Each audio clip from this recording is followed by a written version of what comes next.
Hi friends, welcome to another day in my life. അപ്പം നമുക്ക് ചില ദിവസം രാവിലെ എണീച്ച് അങ്ങനെ ഒന്നും ചെയ്യാൻ തോന്നില്ല, ഭയങ്കരമായിട്ട് ഹെൽത്ത് ഡൗൺ ആയിട്ടും പിന്നെ ഒരു മൂഡില്ലാത്ത പോലെ തോന്നില്ലേ. ഇന്ന് അങ്ങനത്തെ ഒരു ദിവസമായിരുന്നു എനിക്ക്.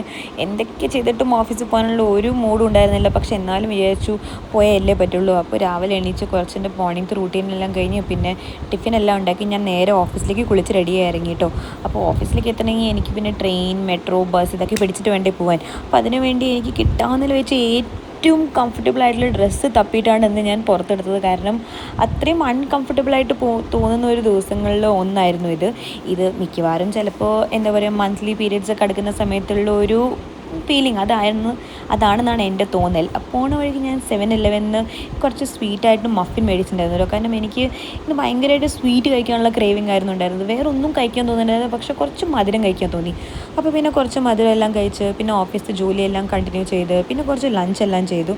അത് കഴിഞ്ഞിട്ട് ലഞ്ച് പിന്നെ നോർമലി വീട്ടിൽ നിന്ന് ഉണ്ടാക്കി കൊണ്ടുപോയ കാരണം അങ്ങനെ ഇമ്പോർട്ടൻ്റ് ആയിട്ട് ഒന്നും ഉണ്ടായിരുന്നില്ല. എങ്ങനെയൊക്കെയോ പണിയൊക്കെ തീർത്ത് ഞാൻ വൈകുന്നേരം ഓഫീസിൽ നിന്ന് ഇറങ്ങി വീട്ടിലെത്തുമ്പോഴേക്കും ആകെ വയ്യാണ്ടായിട്ടാണ് എത്തിയത്. പക്ഷേ വരുന്ന വഴിക്ക് എനിക്ക് ഭയങ്കരമായിട്ട് കിഴി പൊറോട്ട കഴിക്കാൻ തോന്നിയത്. ഞാൻ അതാണ് ഗൈസ് ഓർഡർ ചെയ്തിട്ടുണ്ടായിരുന്നത്. അപ്പോൾ ഉച്ചയ്ക്കത്തെ ലഞ്ച് അങ്ങ് രസമാകാത്തത് കൊണ്ട് രാത്രിയത്തെ ഭക്ഷണം നല്ല അടിപൊളിയായിട്ട് കഴിച്ചു. പക്ഷെ എനിക്ക് ഫുള്ളൊന്നും തീർക്കാൻ പറ്റില്ല. ഞാൻ ഒരു പകുതിയേ കഴിച്ചുള്ളൂ. പകുതി പിന്നെ അടുത്ത ദിവസം കഴിക്കാമെന്ന് പറഞ്ഞിട്ട് വെച്ചു. പിന്നെ ടി വിയും കണ്ട് എൻ്റെ ജേർണലിങ്ങും കഴിഞ്ഞ് കുറച്ച് വിക്സ് എല്ലാം തേച്ച് ഞാൻ മിണ്ടാതെ കിടന്നുറങ്ങി. അപ്പോൾ ഇതായിരുന്നു എൻ്റെ ഡേ ഗൈസ്. ടാറ്റാ.